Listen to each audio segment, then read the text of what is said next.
जय माता दी। आप सभी का हमारे YouTube चैनल पर हार्दिक स्वागत है। आज नवरात्र के दूसरे दिन सुने श्री दुर्गा सप्तशती के अध्याय 2 अध्याय 3 का पाठ। आज की कथा है देवताओं के तेज से देवी का प्रादुर्भाव और महिषासुर की सेना का वध। तीसरा अध्याय है सेनापतियों सहित महिषासुर का वध। वीडियो पसंद आए तो कृपया लाइक अवश्य करें और चैनल को सब्सक्राइब भी करें। आइए कथा को श्रवण करते हैं। ओम श्री गणेशाय नमः। ओम नमः चंडिकाय। महर्षि मेधा बोले, प्राचीन काल में देवताओं और असुरों में पूरे 100 वर्षों तक घोर युद्ध हुआ। उनमें असुरों का स्वामी महिषासुर था और देवराज इंद्र देवताओं के नायक थे।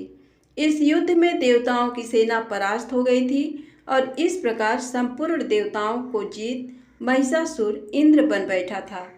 युद्ध के पश्चात हारे हुए देवता प्रजापति श्री ब्रह्मा को साथ लेकर उस स्थान पर पहुँचे जहाँ पर कि भगवान शंकर विराजमान थे।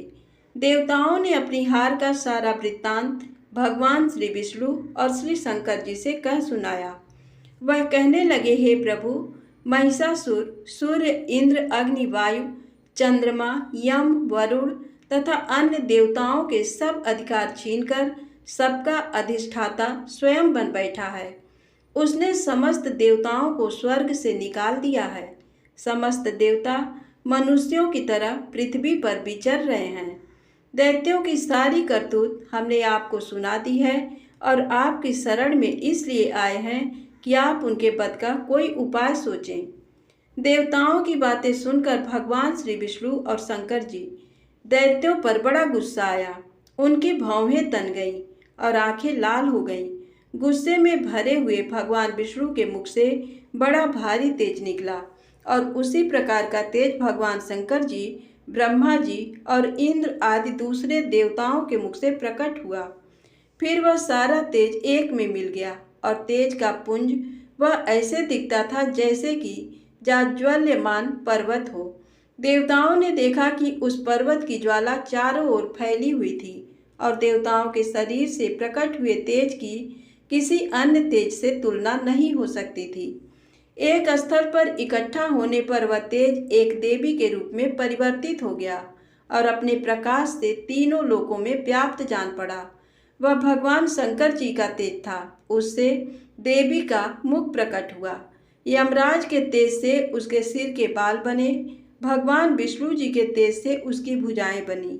चंद्रमा के तेज से दोनों स्तन और इंद्र के तेज से जंघा और पिंडली तथा पृथ्वी के तेज से नितंब भाग बना।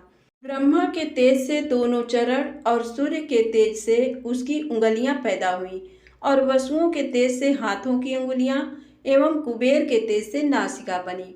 प्रजापति के तेज से उसके दांत और अग्नि के तेज से उसके नेत्र बने। संध्या के तेज से उसकी भौहें और वायु के तेज से उसके कान प्रकट हुए थे। इस प्रकार उस देवी का प्रादुर्भाव हुआ। महिषासुर से पराजित देवता उस देवी को देखकर अत्यंत प्रसन्न हुए। भगवान शंकर जी ने अपने त्रिशूल में से एक त्रिशूल निकालकर उस देवी को दिया और भगवान विष्णु ने अपने चक्र में से एक चक्र निकालकर देवी को दिया। वरुण ने अपने चक्र में से एक चक्र निकालकर उस देवी को दिया। वरुण ने देवी को शंख भेंट किया। अग्नि ने इसे शक्ति दी। वायु ने उसे धनुष और बाण दिए। सहस्र नेत्रों वाले श्री देवराजेंद्र ने उसे अपने वज्र से उत्पन्न करके वज्र दिया और ऐरावत हाथी का एक घंटा उतार कर देवी को भेंट किया। यमराज ने उसे कालदंड में से एक दंड दिया।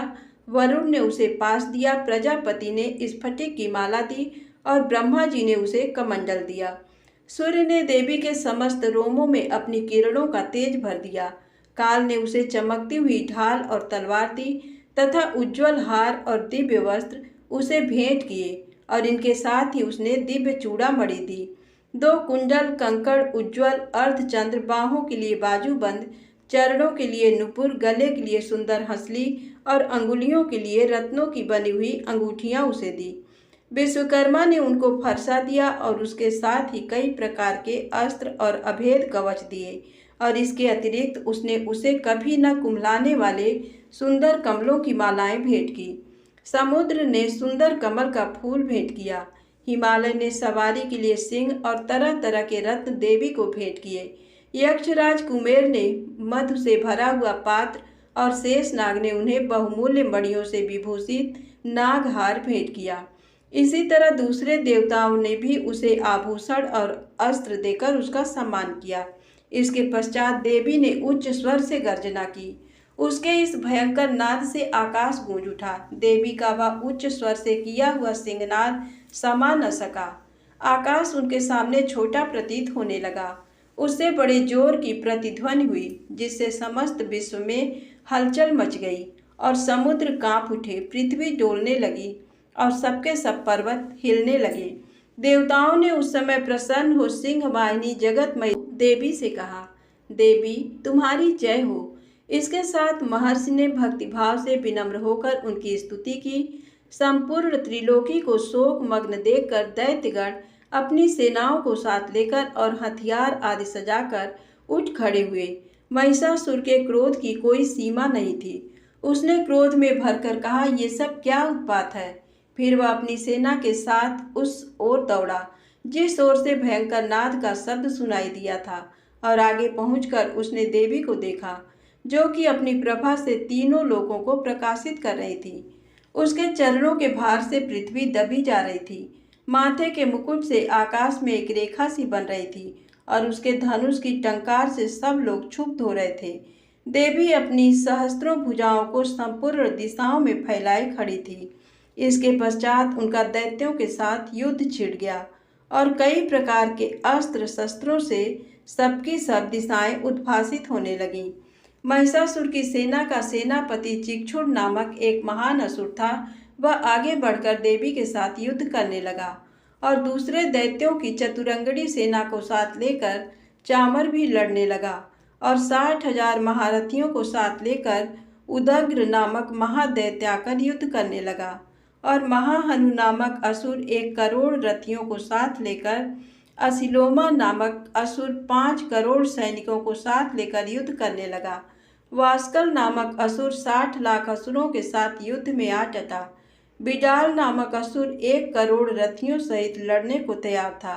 इन सबके अतिरिक्त और भी हजारों असुर हाथी और घोड़ा साथ लेकर लड़ने लगे। इन सबके पश्चात महिषासुर करोड़ों रथों, हाथियों और घोड़ों सहित वहां आकर देवी के साथ लड़ने लगा। सभी असुर तोमर, भिंदीपाल, शक्ति, मूसल, खड्ग, फरसों, पट्टियों के साथ रणभूमि में देवी के साथ युद्ध करने लगे। कई शक्तियां फेंकने लगे और कोई अन्य शस्त्र आदि। इसके पश्चात सब के सब दैत्य अपनी अपनी तलवारें हाथों में लेकर देवी की ओर दौड़े और उसे मार डालने का उद्योग करने लगे। मगर देवी ने क्रोध में भरकर खेल ही खेल में उनके सब अस्त्रों शस्त्रों को काट दिया। इसके पश्चात ऋषियों और देवताओं ने देवी की स्तुति आरंभ कर दी और वह प्रसन्न होकर असुरों के शरीरों पर अस्त्र शस्त्रों की वर्षा करती रहीं। देवी का वाहन भी क्रोध में भरकर दैत्य सेना के बीच इस प्रकार विचरने लगा जैसे कि वन में दावानल फैल रहा हो। युद्ध करती हुई देवी ने क्रोध में भर जितने श्वासों को छोड़ा, वह तुरंत ही सैकड़ों हजारों गणों के रूप में परिवर्तित हो गए। फरसे, भिंदीपाल, खड्ग इत्यादि अस्त्रों के साथ दैत्यों से युद्ध करने लगे। देवी की शक्ति से बढ़े हुए वह गण दैत्यों का नाश करते हुए ढोल, शंख व मृदंग आदि बजा रहे थे। तदनंतर देवी ने त्रिशूल, गदा, शक्ति, खड्ग इत्यादि से सहस्त्रों असुरों को मार डाला। कितनों को घंटे की भयंकर आवाज से ही हम लोग पहुंचा दिया। कितनों ही असुरों को उसने पास में बांधकर पृथ्वी पर धर घसीटा। कितनों को अपनी तलवार से टुकड़े टुकड़े कर दिया और कितनों को गदा की चोट से धरती पर सुला दिया। कई दैत्य मूसल की मार से घायल होकर रक्त वमन करने लगे और कई शूल से छाती फट जाने के कारण पृथ्वी पर लेट गए और कितनों की बाण वर्षा से कमर टूट गई। देवताओं को पीड़ा देने वाले दैत्य कट कट कर मरने लगे। कितनों की बाहें अलग हो गईं, कितनों की ग्रीवाएं कट गईं, कितनों के सिर कटकर दूर भूमि पर लुढ़क गए, कितनों के शरीर बीच में से कट गए और कितनों की जंघाएं कट गईं और वह पृथ्वी पर गिर पड़े। कितने ही सिरों व पैरों के कटने पर भी भूमि पर से उठ खड़े हुए और शस्त्र हाथ में लेकर देवी से लड़ने लगे। और कई दैत्यगण भूमि में बाजों की ध्वनि के साथ नाच रहे थे। कई असुर जिनके सिर कट चुके थे, बिना सिर के धड़ से ही हाथ में शस्त्र लिए हुए लड़ रहे थे। दैत्य रह रहकर ठहरो ठहरो कहते हुए देवी को युद्ध के लिए ललकार रहे थे। जहाँ पर ये घोर संग्राम हुआ था, वहाँ की भूमि रथ, हाथी, घोड़े और असुरों की लाशों से भर गई थी। और असुर सेना के बीच में रक्तपात होने के कारण रुधिर की नदियां बह रही थी। और इस तरह देवी ने असुरों की विशाल सेना को क्षण भर में इस तरह से नष्ट कर डाला, जैसे तीर्ण काष्ठ के बड़े समूह को अग्नि में नष्ट कर डालती है। और देवी का सिंह भी गर्दन के बालों को हिलाता हुआ और बड़ा भारी शब्द करता हुआ असुरों के शरीर से मानो उनके प्राणों को खोज रहा था। वहां देवी के गणों ने जब दैत्यों के साथ युद्ध किया तो देवताओं ने प्रसन्न होकर आकाश में उन पर पुष्प वर्षा की। महर्षि मेधा ने कहा, महिषासुर की सेना नष्ट होती देखकर उस सेना का सेनापति चिछुर क्रोध में भरकर देवी के साथ युद्ध करने के लिए आगे बढ़ा। वह देवी पर इस प्रकार बाणों की वर्षा करने लगा मानो सुमेरु पर्वत पानी की धार बरसा रहा हो। इस प्रकार देवी ने अपने बाणों से उसके बाणों को काट डाला तथा उसके घोड़ों और सारथी को मार दिया। साथ ही उसके धनुष और उसकी अत्यंत ऊंची ध्वजा को भी काटकर नीचे गिरा दिया। उसका धनुष कट जाने के पश्चात उसके शरीर के अंगों को भी अपने बाणों से बींध दिया। धनुष, घोड़ों और सारथी के नष्ट हो जाने पर वह असुर ढाल और तलवार लेकर देवी की तरफ आया। उसने अपने तीक्ष्ण धार वाली तलवार से देवी के वाहन सिंह के मस्तक पर प्रहार किया और बड़े बेग से देवी की बाईं भुजा पर वार किया। किंतु देवी की बाईं भुजा को छूते ही उस दैत्य की तलवार टूटकर दो टुकड़े हो गई। इससे दैत्य ने क्रोध में भरकर शूल हाथ में ले लिया और उसे भद्रकाली देवी की ओर फेंका। देवी की ओर आता हुआ वह शूल आकाश में गिरते हुए सूर्य के समान प्रज्वलित हो उठा। उस शूल को अपनी ओर आते हुए देखकर देवी ने भी शूल छोड़ा और महाअसुर के शूल के 100 टुकड़े कर दिए और साथ ही महाअसुर के प्राण भी हर लिए। चिक्षुर के मरने पर देवताओं को दुख देने वाला चामर नामक दैत्य हाथी पर सवार होकर देवी से लड़ने के लिए आया और उसने आने के साथ ही शक्ति से प्रहार किया, किंतु देवी ने अपनी हुंकार से ही उसे तोड़कर पृथ्वी पर डाल दिया। शक्ति को टूटा हुआ देखकर दैत्य ने क्रोध से लाल होकर शूल को चलाया, किंतु देवी ने उसको भी काट दिया। इतने में देवी का सिंह उछलकर हाथी के मस्तक पर सवार हो गया और दैत्य के साथ बहुत ही तीव्र युद्ध करने लगा। फिर वह दोनों लड़ते हुए हाथी पर से पृथ्वी पर आ गिरे और दोनों बड़े क्रोध से लड़ने लगे। फिर सिंह बड़े जोर से आकाश की ओर उछला और जब पृथ्वी की ओर आया तो अपने पंजे से चामर के सिर को धड़ से अलग कर दिया। क्रोध में भरी हुई देवी ने शिला और वृक्ष आदि की चोटों से उदग्र को भी मार दिया। कराल को दांतों, मुक्कों और थप्पड़ों से चूर कर डाला। क्रोध हुए देवी ने गदा के प्रहार से उद्धत दैत्य को मार गिराया। भिंदीपाल से वास्कल को बाणों से ताम्र अंधक को मौत के घाट उतार दिया। तीनों नेत्रों वाली परमेश्वरी ने त्रिशूल से उग्रास्य, उग्रवीर और महाहनु नामक राक्षसों को मार गिराया।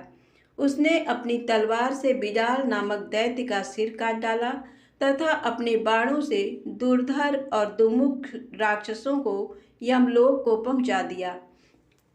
इस प्रकार जब महिषासुर ने देखा कि देवी ने मेरी सेना को नष्ट कर दिया है, तो वह भैंसे का रूप धारण कर देवी के गणों को दुख देने लगा।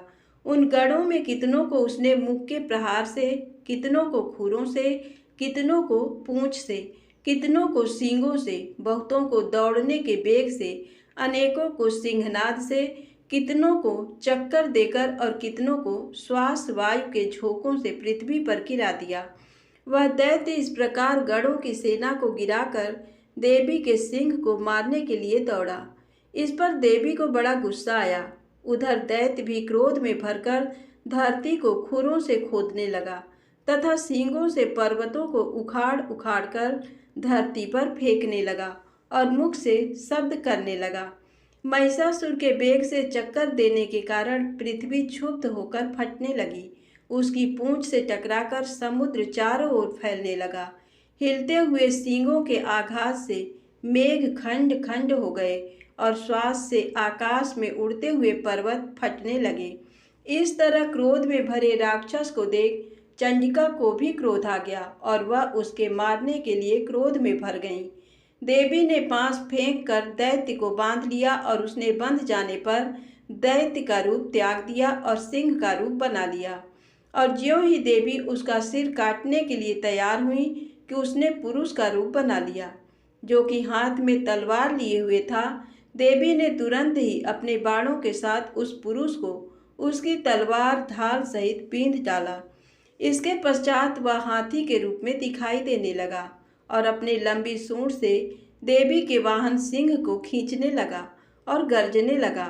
देवी ने अपनी तलवार से उसकी सूंड काट डाली।